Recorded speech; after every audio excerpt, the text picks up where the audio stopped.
Shalom saudara-saudara, mari kita bersaat teduh dari Kisah Para Rasul 19 ayat 13 sampai 20. Kisah Para Rasul ini merupakan catatan sejarah Injil Tuhan Yesus yang diberitakan di mana-mana. Dalam pemberitaan Injil itu, Roh Kudus yang membuat berhasil para rasul, khususnya Rasul Paulus dalam pemberitaannya. Keberhasilan itu bukan tanpa persoalan.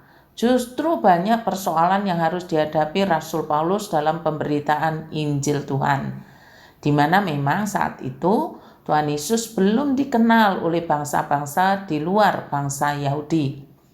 Saya perlu membacakan bagian perikop kita yang menceritakan bagaimana Injil disebarluaskan sehingga banyak orang yang percaya Tuhan. Demikian sabda Allah dalam versi yang lain, pasal 19 ayat 13 sampai 20. Beberapa orang Yahudi berjalan berkeliling untuk mengusir roh-roh jahat. Mereka mencoba mengusir roh jahat itu dengan mempergunakan kuasa Tuhan Yesus. Mereka semua mengatakan dengan perantaraan Yesus yang sama yang diberitakan Paulus, "Aku perintahkan kamu supaya keluar." 7 anak laki-laki dari imam besar yang bernama Skewa telah melakukan itu. Roh jahat itu menjawab mereka, "Aku mengenal Yesus dan aku tahu tentang Paulus. Tetapi siapa kamu?" Orang yang kemasukan roh jahat itu melompat menyerang mereka. Ia memukul mereka dan merobek pakaian mereka sehingga mereka lari semua dari rumah itu. Semua orang Yahudi dan Yunani yang tinggal di Efesus mengetahui itu. Mereka menghormati Allah dan nama Tuhan Yesus makin dimuliakan. Banyak orang yang telah menjadi percaya datang dan mengaku secara terbuka tentang hal-hal buruk yang telah dilakukan oleh mereka. Banyak dari mereka yang telah menggunakan ilmu gaib, mengumpulkan buku-buku mereka lalu membakarnya di depan semua orang. Mereka menghitung buku-buku itu dan menyimpulkan bahwa harganya 50.000 keping uang perak. Dengan cara demikian, firman Allah semakin tersebar kemana-mana dan semakin berpengaruh sehingga makin banyak orang menjadi percaya. Saudara-saudara, Efesus waktu itu bukanlah kota Kristen. Efesus waktu itu adalah kota berhala di mana masyarakatnya menyembah berhala dalam bentuk patung dewa dan dewi yang namanya memang sudah sangat terkenal zaman itu. Selain itu di negeri ini tukang jampi-jampi termasuk orang-orang Yahudi yang tinggal di kota Efesus pun ayat 13 melakukan jampi-jampi juga. Tetapi jampi-jampi mereka mempergunakan nama Tuhan Yesus yang kalau diperhatikan sama dengan mantra yang memakai nama Tuhan Yesus dengan cara menyumpahi atau sama dengan umpatan-umpatan atau sumpah serapah. Padahal Tuhan Yesus sendiri tidak pernah mengusir roh jahat dengan umpatan atau sumpah serapah. Tetapi di kota Efesus ini nama Tuhan dipakai dengan cara sumpah serapah atau umpatan dan hal itu diperbuat oleh anak-anak Skewa. Roh Kudus bekerja membuat roh jahat itu menjawab demikian, "Yesus aku kenal dan Paulus aku ketahui, tetapi kamu siapakah kamu?"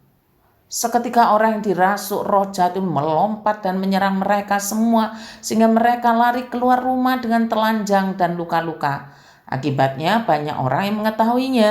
Dan ayat 17-18 dikatakan begini, "Juga beberapa tukang jampi Yahudi yang berjalan keliling di negeri itu mencoba menyebut nama Tuhan Yesus atas mereka yang kerasukan roh jahat dengan berseru katanya, 'Aku menyumpahi kamu demi nama Yesus yang diberitakan oleh Paulus.' Hal itu diketahui oleh seluruh penduduk Efesus, baik orang Yahudi maupun orang Yunani. Maka ketakutanlah mereka semua dan makin masyhurlah nama Tuhan Yesus.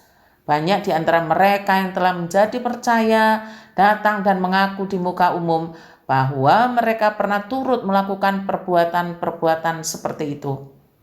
Apakah cukup dengan menjadi percaya, datang dan mengaku di depan umum? Ternyata tidak, saudara. Sebab percaya yang sungguh-sungguh itu selalu disertai dengan perbuatan nyata, bagaimana seseorang yang dulunya belum percaya dan sekarang menjadi percaya oleh karena firman Tuhan, selalu disertai dengan tindakan yang membuktikan bahwa orang-orang percaya Tuhan Yesus. Roh Kudus tidak membuat seseorang yang menjadi percaya itu setengah-setengah. Percaya Tuhan itu dengan segenap hati, dengan segenap jiwa. Nah, masyarakat Efesus yang percaya Tuhan Yesus oleh Roh Kudus dituntun untuk menyatakan perbuatan mereka. Demikian catatan kitab suci ayat 19-20. Banyak juga di antara mereka yang pernah melakukan sihir, mengumpulkan kitab-kitabnya lalu membakarnya di depan mata semua orang. Nilai kitab-kitab itu ditaksir 50.000 uang perak. Dengan jalan ini, makin tersiarlah firman Tuhan dan makin berkuasa. Saudara-saudara yang dikasihi oleh Tuhan, dulu belum percaya, sekarang sudah percaya itu bagus. Tetapi menjadi percaya itu karena pekerjaan Roh Kudus selalu disertai dengan tindakan pertobatan yang pasti disaksikan banyak orang. Dampaknya apa? Injil makin tersebar. Mari sekarang pada kesempatan ini saya mengajak kita untuk mengevaluasi kepercayaan kita. Bagaimana dulu saudara akhirnya menjadi percaya Tuhan Yesus? Apakah percaya saudara itu karena pekerjaan Roh Kudus atau bukan? Jika karena pekerjaan Roh Kudus, pasti saudara mengalami perubahan hidup yang nyata, mengalami pertobatan yang dapat disaksikan banyak orang, dan dampaknya Injil Kristus makin tersebar. Jika hari ini mengaku sudah percaya, tetapi karena kelakuan kita, karena sifat kita, karena perbuatan kita, Tuhan dan Injilnya dihujat, mari kita kembali padanya, agar Kristus berbelas kasihan kepada kita dan mengampuni kita. Saya berikan quote hari ini ya. Menjadi percaya Tuhan, orang akan melihat jelas siapa kita dan masa lalu kita. Tetapi yang dipuji dan disebarkan mulai sekarang dan seterusnya adalah Kristus yang mengampuni kita dan melunasi semua hutang dosa kita, sehingga banyak orang yang percaya kepadanya. Tuhan Yesus memberkati. Mari kita berdoa. Tuhan Yesus, terima kasih melalui sejarah penginjilan yang terjadi di zaman Kisah Para Rasul dalam peristiwa anak-anak Skewa justru sebenarnya membuat kami malu. Sebab kami dengan mudahnya mengatakan aku percaya, tetapi percaya itu tersembunyi rapat. Oh Tuhan, ampuni. Tolonglah kami gerejamu, agar ketika kami mengaku dan percaya, maka kami juga menunjukkan percaya itu melalui perbuatan nyata. Tujuannya adalah agar firman-Mu makin tersebar luas dan banyak orang mengenal-Mu.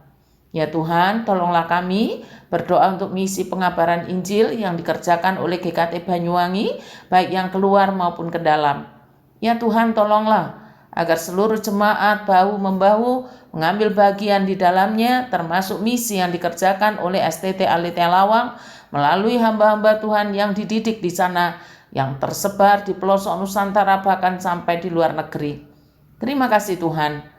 Terobosan-terobosan yang digagas untuk memperluas jaringan dan dukungan gereja serta alumni, ya Tuhan, bukakanlah semuanya, agar hamba-hamba-Mu bersuka cita ketika firman-Mu tersebar, termasuk dalam mengerjakan misi di Sekolah Kristen Alitea, secara khusus di Kota Genteng dan daerah-daerah lainnya. Mohon Roh Kudus memberikan kebangunan bagi perkabaran Injil Tuhan. Terima kasih Tuhan. Mendoakan para misioneri yang melayani di berbagai tempat, bahkan tempat-tempat yang berbahaya, guru-guru agama Kristen di berbagai sekolah Tuhan, sertailah mereka. Terima kasih Bapa, di dalam nama Tuhan Yesus kami berdoa. Amin.